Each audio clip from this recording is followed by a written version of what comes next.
Welcome to Shri Lalitha YouTube channel. ఈరోజు ఒక కొత్త రెసిపీ చేసి చూపిస్తున్నానండి. కాకరకాయ చట్నీ అండి,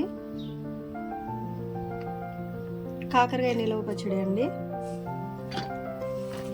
అయితే మనం ఈ కాకరకాయకి నేను ఒక 1/2 కేజీ కాకరకాయలు తీసుకొని ఇలా కట్ చేసుకున్నానండి. కట్ చేసుకొని కాసేపు ఎండలో కూడా ఆరబెట్టుకున్నాను, ఎందుకంటే చేదు పోవాలని. ఇప్పుడు మనం వీటిని నూనెలో బ్రౌన్ కలర్ వచ్చేలాగా వేయించుకుందామండి. 2 సార్లకు వస్తుందండి దీంతో కరెక్ట్గా.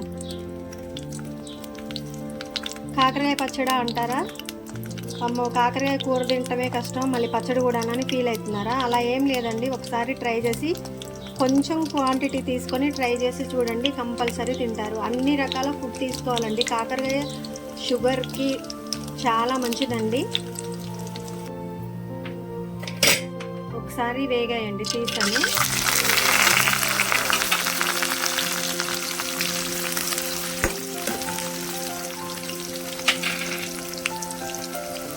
ఇంకా చూసారండి, ఈ టైప్లో వేయించుకున్నాను.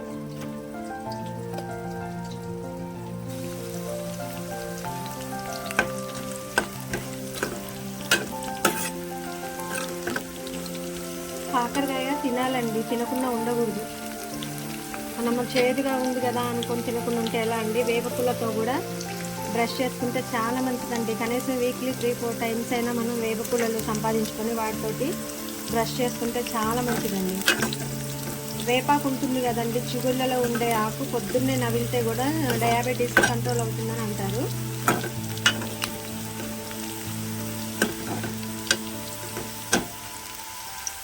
మనకి హెల్త్కి ఏవి మంచియో అవే తినాలండి. కాకపోతే మనం ఆపోజిట్గా తినొద్దనేవి ఎక్కువ ఇంట్రెస్ట్గా తింటాం.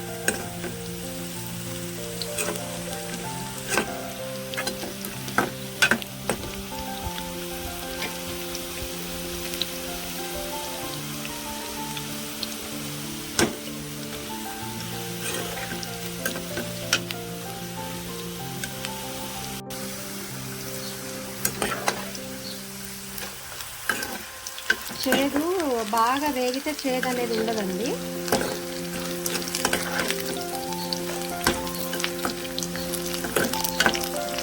ఇంకా తీసుకున్నామండి వెల్లిపాయలు, ఒక 3 వెల్లిపాయలండి, అటు ఇటుగా 3 పట్టాయి. పొట్టు తీసుకున్నాను. ఇవి మంచిగా దంచుకుందాం. ఈలోపు కాకరకాయ వేడి చల్లారుతుందండి, పచ్చడి ప్రిపేర్ చేసుకుందాం. పికిల్ కోసమని ఇంత చింతపండు నానబెట్టుకున్నానండి. ఈ చింతపండు బాగా ఉడికించుకుందాం. గ్యాస్ ఆన్ చేసి స్టవ్ ఆన్ చేసుకొని మనం పులిహోరకి తయారు చేసుకుంటాం చూసారండి, అలా అంత దగ్గరగా చిక్కగా ఉడికించుకుందాం. అయితే నిమ్మకాయ కూడా వేసుకోవచ్చు, కానీ ఈసారి చింతపండుతో చేద్దామని కొంచెం పసుపు వేసుకుందామండి.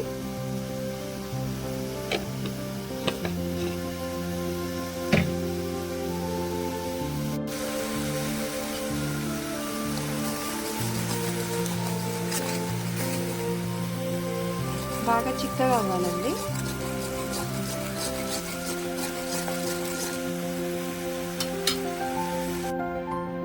ఇలా చింతపండు ఇలా పేస్ట్ లాగా అయిపోవాలండి. ఇలా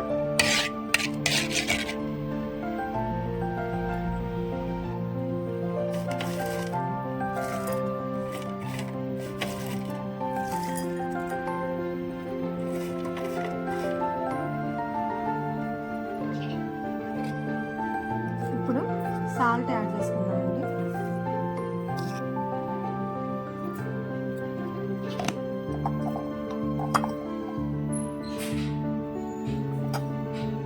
కారం యాడ్ చేసుకుందాం. కొంచెం ఆవాల పిండి అండి,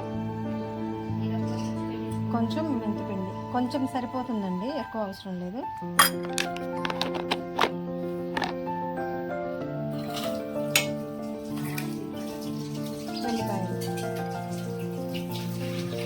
మంచిగా మిక్స్ అయ్యేలాగా కలుపుకుందాం. ఫస్ట్ కలుపుకోవాలండి. చింతపులుసు యాడ్ చేసాం కదా, కలుపుకోవాలి.